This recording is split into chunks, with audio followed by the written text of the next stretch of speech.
Assalamualaikum warahmatullahi wabarakatuh. Selamat datang di Arisna Channel. Pada kesempatan kali ini kita akan membahas tentang kisah dan sejarah hidup dari Sunan Bonang, salah satu wali songo yang ikut menyebarkan agama Islam di tanah Jawa. Raden Magdum Ibrahim atau Sunan Bonang merupakan salah satu ulama, anggota Wali Songo sebagai penebar syiar Islam di Jawa pada abad ke-14 Masehi. Sunan Bonang juga dikenal sebagai seniman yang berdakwah dengan menggunakan sejumlah perangkat seni, termasuk gamelan, juga karya sastra.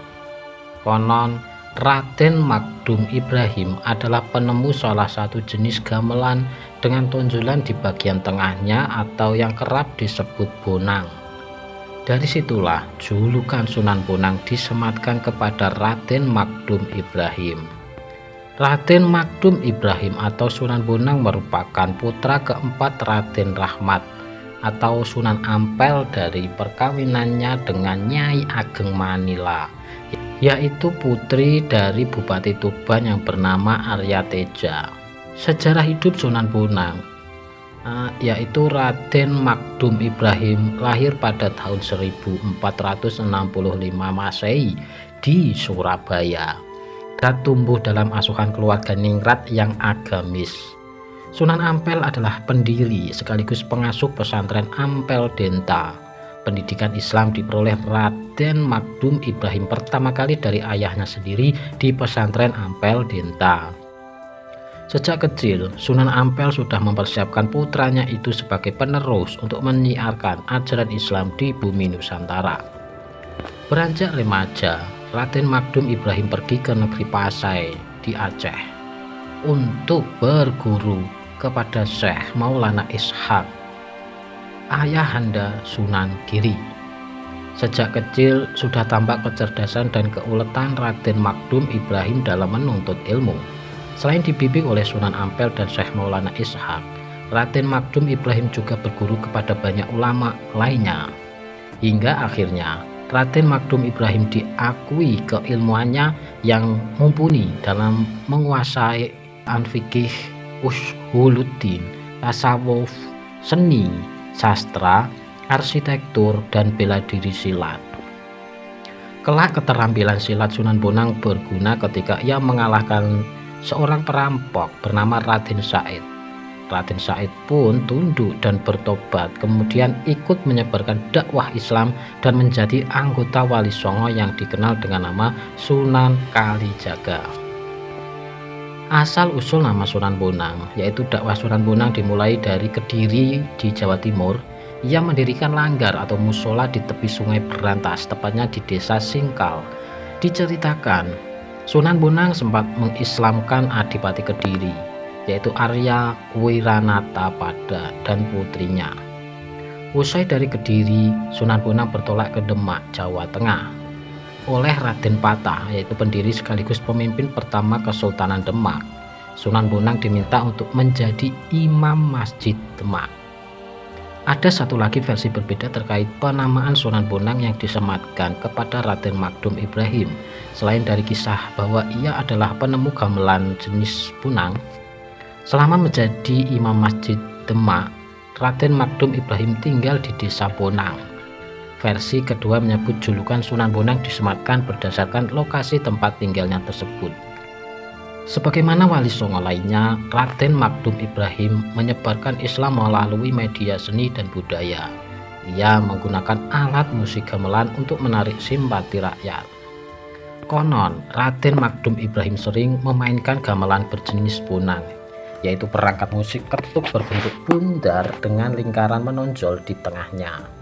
Jika tonjolan tersebut diketuk atau dipukul dengan kayu, maka akan muncul bunyi yang sangat merdu. Raden Magdum Ibrahim alias Sunan Bonang membunyikan alat musik ini yang membuat penduduk setempat penasaran dan tertarik. Warga berbondong-bondong ingin mendengarkan alunan tembang dari gamelan yang dimainkan Sunan Bonang.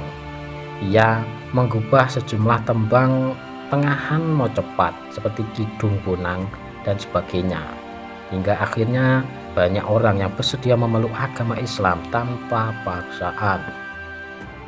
Sunan Bonang juga mahir memainkan wayang serta menguasai seni dan sastra Jawa. Dalam pertunjukan wayang, Sunan Bonang menambahkan ricikan, yaitu kuda, gajah, harimau, garuda, kereta perang, dan rampogani untuk memperkaya pertunjukannya. Dalam buku Sejarah Kebudayaan Islam di tahun 2013, Eri Nugroho menuliskan bahwa dakwah Sunan Bonang yang lain adalah melalui penulisan karya sastra yang bertajuk Suluk Wujil. Saat ini, naskah asli Suluk Wujil disimpan di perpustakaan Universitas Leiden di Belanda.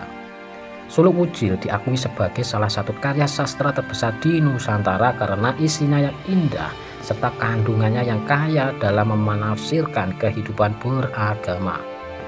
Sunan Bonang sangat fokus dalam menjalani perannya sebagai ulama dan seniman, sehingga ia tidak sempat menikah hingga wafatnya pada tahun 1525 Masehi.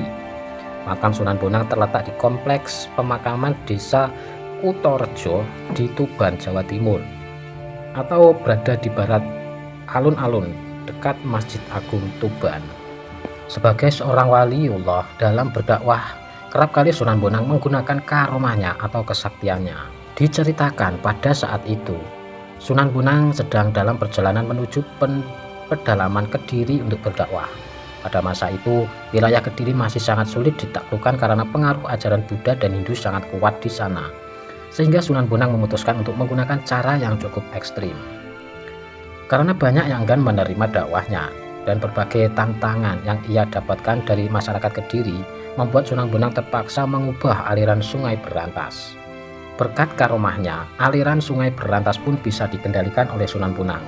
Ia membuat beberapa daerah di Kediri kekeringan, namun di sebagian wilayah justru terjadi banjir, sehingga banyak pertanian masyarakat yang gagal panen. Kemudian beliau juga bisa mengubah tasbih menjadi pohon. Karomah ini bermula pada saat Sunan Bonang tengah berzikir di halaman masjid. Namun seketika tasbih yang ia gunakan terputus, sehingga biji tasbih pun berserakan di tanah. Sunan Bonang mencari biji-biji tasbih tersebut. Melihat hal itu, para santrinya bergegas membantu untuk mencari dan mengumpulkan biji-biji tasbih. Akhirnya, biji tasbih tersebut terkumpul dan dirangkai kembali. Namun ada biji tasbih yang hilang. Karena awalnya tasbih berjumlah 100 biji, tinggal 99 biji saja.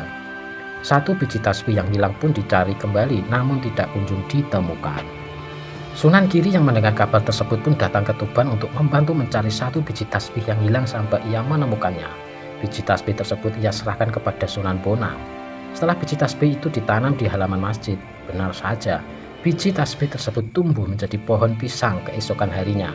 Pisang itu bernama pisang kelutuk, dan hanya menghasilkan buah pisang dengan biji yang besar. Berbeda dengan pohon pisang pada umumnya, pohon pisang ini hanya bisa dibudidayakan di halaman masjid. Pohon pisang ini bisa tumbuh hanya dengan menanam bijinya, sedangkan pohon pisang biasanya ditanam dengan tunasnya. Nah, itulah penjelasan tentang sejarah dan kisah tentang Sunan Bonang beserta karomah yang dimilikinya, yang bisa membelokkan Sungai Berantas dan juga mengubah tasbih menjadi pohon. Jika informasi ini dapat menambah wawasan dan pengetahuan kita, semoga bermanfaat dan terima kasih.